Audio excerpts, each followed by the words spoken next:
So I've got a couple stories here. Um, I just thought I'd do this again because the first one I did, actually, you guys seemed to enjoy it a lot. People that hadn't even heard of me seemed to enjoy it. So I think, well, why not? Let's do it again. Today, though, we've got, well, tonight, technically, we've got a couple stories here for you. None of them I think are just stories that will keep you up thinking. More just a little scary. So what I will do is I'll wait for a couple people to get in here, and then I'll start reading.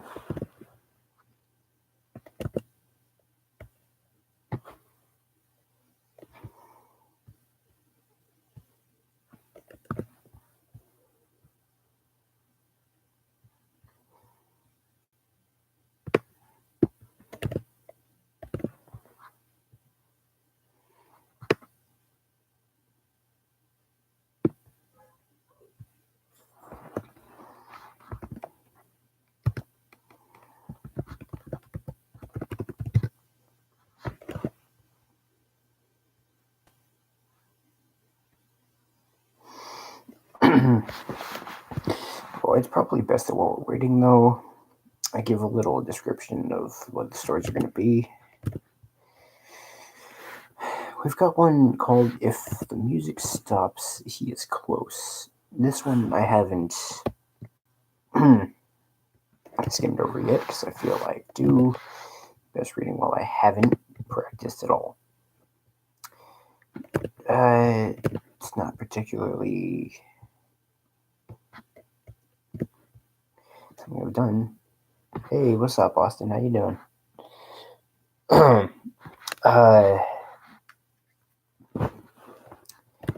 I think, if I'm not wrong, yeah, the thing where says we're still waiting on a couple other people. Somnium said he'd stop by, so I was gonna wait for him. But while we were doing that, I was gonna give a couple descriptions of the stories I'm gonna read here. So today, well, tonight again. If the music stops, he's close. I'm repeating this for you.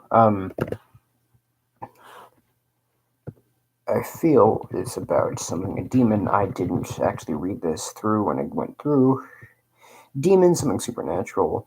You know, the usual kind of no sleep story we have. The second one is called They Wouldn't Let Me Leave, and that's definitely more supernatural. The third one is Don't Open a Link or Stream from WrestleMania 35. Now, that, well,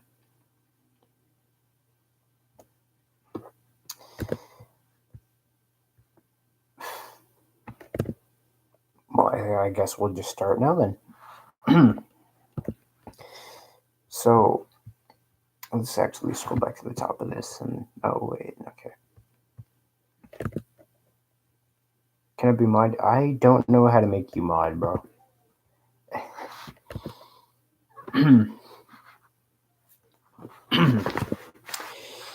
If the music stops, he is close. Well, do you think you're all set? A few weeks ago, I saw an ad on Craigslist about to house sit for this couple that lived about an hour away from my house. They lived in the country, as did I. It seemed a little strange that their house was in the middle of nowhere, and they wanted someone to watch their house, but I wasn't going to question it, though. They were offering $150 to watch their house for one night, and as a young adult who just moved away from my parents, this sounded absolutely amazing to me. When I arrived at the house and talked to them, they seemed nice enough. They didn't act strange or flustered. They just said they wanted to get out of the house for a night. And the man showed me around the large house, never telling me his name, leading me to the kitchen, saying that I could help myself to any of its contents, which was really good because I am a hungry bastard. The man, I was actually looking forward to spending the night. Yes, sir, I think we're good to go. I watched his expression change to worry in an instant. Oh, son, there is one more thing, he said. Yes, sir? I asked. He motioned me to sit back downstairs and led me to a stutter, a strange box-shaped machine on a table in the living room. There was only two buttons on the box, green and red. He pushed the green button, and in an instant music started to play. The music was just a 5-second loop of what sounded like basic stock music. Just a few notes on guitar with some drums in the background. If the music stops playing, that means he's close, he said. Who is he? I asked, very concerned. His face changed back to a normal state, and he smiled. Don't worry. You probably won't have to worry about that. But in the event that it does stop, go up to your room, turn the TV on, it will be static. When you have the TV on static, turn it up to max volume and plug these in. He handed me two foam earplugs. Once you have the earplugs in and the TV on static, just close your eyes and ignore any urges you have to open your eyes and take out the earplugs. What are you talking about? I asked, starting to get worried. Calm down. I can almost guarantee it isn't going to happen, he said. I stood there, stunned, and I didn't know what to think. Was the man playing a cruel joke on me? For a second, I considered leaving, but then I considered that maybe the man had some issues, and he was just imagining everything. I started to walk upstairs to my room, listening to the dumb music loop the whole way. For most of the night, I just sat on my bed going through my phone. I did get up at 8 to make myself a sandwich in the kitchen, although the sandwich wasn't very good because the bread was stale. I finally decided to go to bed at 11, still hearing the faint sound of the music downstairs. Nothing to worry about, I assured myself. I shot up in an instant. There was a strange noise coming from downstairs. It took me a second before I realized it was the music, but the notes were randomly distorting and changing. My heart skipped a beat. I quickly checked to make sure I wasn't dreaming, pinching myself and counting my fingers. I knew I definitely wasn't dreaming. I grabbed my phone and checked the time. 2:41 a.m.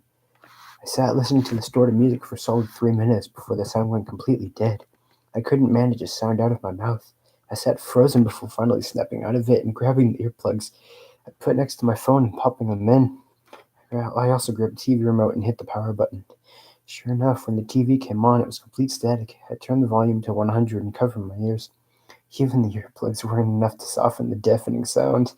I shut my eyes tight and hid under the canvas. It felt like only a few minutes. These few minutes, I felt the sharp pain on my left leg. I grabbed it and screamed with pain. At one point, I found myself about to pull out my earplugs without even thinking about it. Horrified, I stopped myself. I laid there, hearing whispers come and go around me. I couldn't make out what they were saying. It felt like only a few minutes more went by. After feeling something touch my feet, I let out a scream. The covers were thrown up, and I started to scream even louder. At that point, my earplugs were ripped out. You alright, son? No, damn. You alright, son? I heard someone say. I opened my eyes and looked up. The TV was off, and I saw the man standing next to me by the bed. You must have had a bad dream, he said with a smile. I got up, grabbed my phone, and trudged downstairs and out of the house. I noticed that the music was still playing as I ran out. I got in my car and started to pull out of the driveway when I noticed the man standing in the doorway holding money in his hand. At that point, I didn't care. I just took off and didn't look back. Sorry. Throughout that day, I started to accept that I must have just been dreaming the whole thing. I also should have taken the money that I earned and needed. That night, when I got into the hot shower, I felt a burn on my left leg. Ouch, I said before looking down. There was a large scratch on my left leg. Now we have the second story is called They Wouldn't Let Me Leave. And we can go on about that actually just now. I'm messing this up already. I always saw them when nobody else did. I saw the Kelpie trying to pass it by at 9. I saw a Wendigo tear towards its nearest target. A small girl no more than 4 hit 15. I saw demons, witches, ghosts throughout my time in the tiny village I grew up in, and it never bothered I was born here. I had 3 friends throughout my school years. Ava, a scrawny child.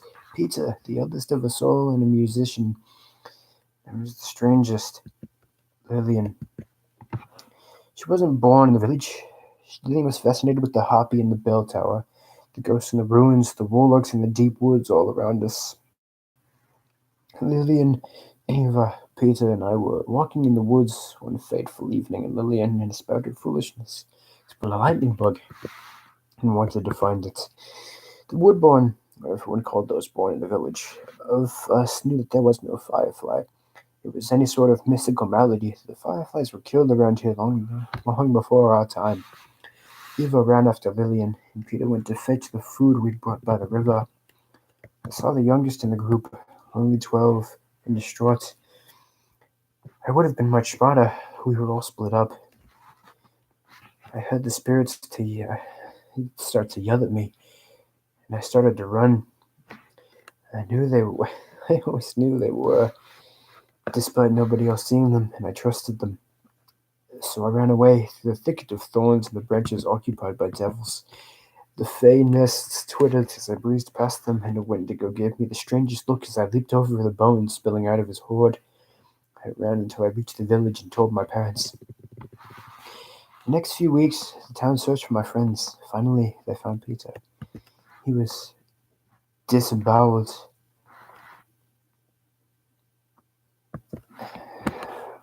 but his clothes were identified. He was drifting down the river. Then they found Eva, still hurt from the news of Peter's demise, and I was shocked to hear that Eva had apparently committed suicide.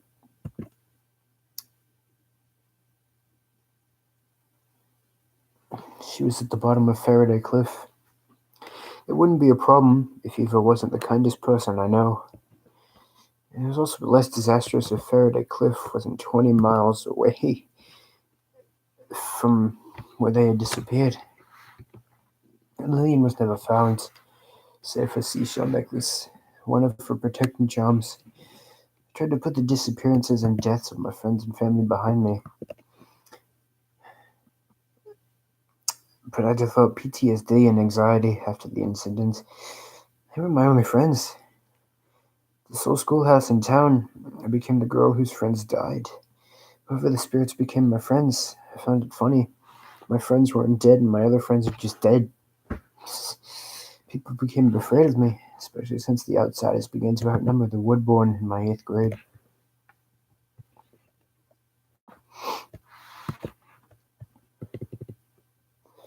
I enjoyed the taunts and rumors until I finished high school with dreams of science and physics, maybe to solve what happened to Lillian, what killed Eva and Peter. Why are there monsters in the woods? Questions grew. I applied and was accepted into Yale with a full scholarship.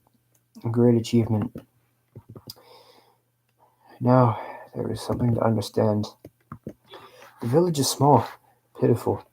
Mail was delivered by helicopter. There was one skinny dirt path, barely large enough for a car, leading for 90 miles until you're out of the woods, and 12,000 miles through the mountains till you reach the paved road, and then another 90 to the highway. The road is littered with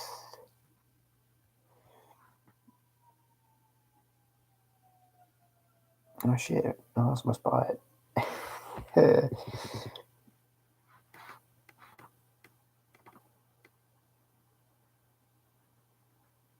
With rest stops, some of which have been in operation since the 1790s. And I didn't have a car. Nevertheless, I was friends with the spirits, no? I could make it to the highway and hitchhike my way to New Haven.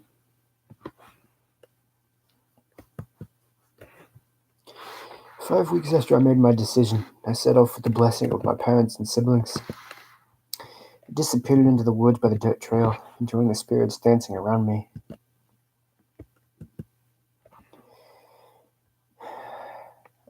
I summoned a rock giant,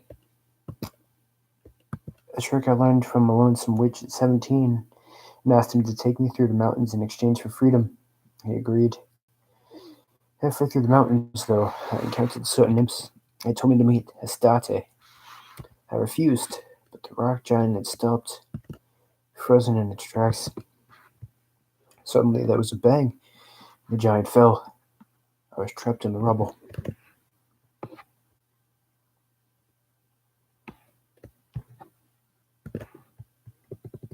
I woke up in a hospital, but not the village hospital. It was clean, yet it was in an attic. There were full tree trunks making up a triangular roof over my head. I myself was in one of the 5 beds with an IV hooked up. The IV had some kind of purple liquid inside, but I had no idea what it was. I looked around. There were 2 other occupied beds, one with a face unrecognizable. It was so mauled and bloody. The other face made me stop cold. Staring at me was one white, one green eye, blonde, short hair. It was Lillian, returned from the abyss. And that's the second one, actually. We've got one more to go. It's called Don't Open a Link or Stream from WrestleMania 35. If you're reading this, maybe you're still trying to figure out how to find a free stream for WrestleMania 35. If you see one for WrestleMania 35, do not open it. I'm a huge wrestling fan, but this year I unfortunately couldn't afford year's WrestleMania. So naturally I went looking for a clean stream but could find none. So I dusted off my old laptop and went onto the dark web. Somewhere I haven't gone in a minute, for good reasons. I loaded up the Tor and started my search. The PPV already started, so I was getting antsy and wanting to find something quick. So I clicked on the first thing I can find. WrestleMania 35, it was named. I found it strange, but figured I'd give it a shot. It loaded up and the classic WWE logo appeared, but nothing else. And discouraged, I was about to close the tab when I heard something. It was faint, but slowly getting louder. Some kind of random guitar song, the kind that would want to amp you up. After a few more seconds, the WWE logo slowly disappeared and a shot came into view.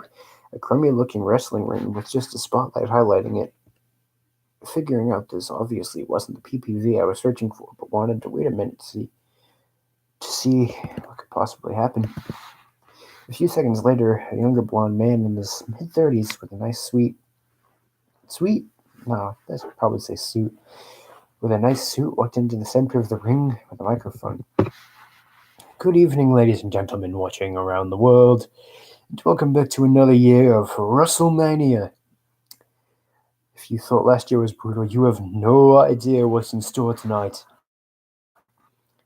The music continued to play in the background, but I couldn't help but laugh. After how corny and hacky this was, what fan-made garbage could this possibly be? Like a bad car wreck, though. I couldn't look away. Our first match will be a no-holds-barred, anything goes. As you all know, we mean anything.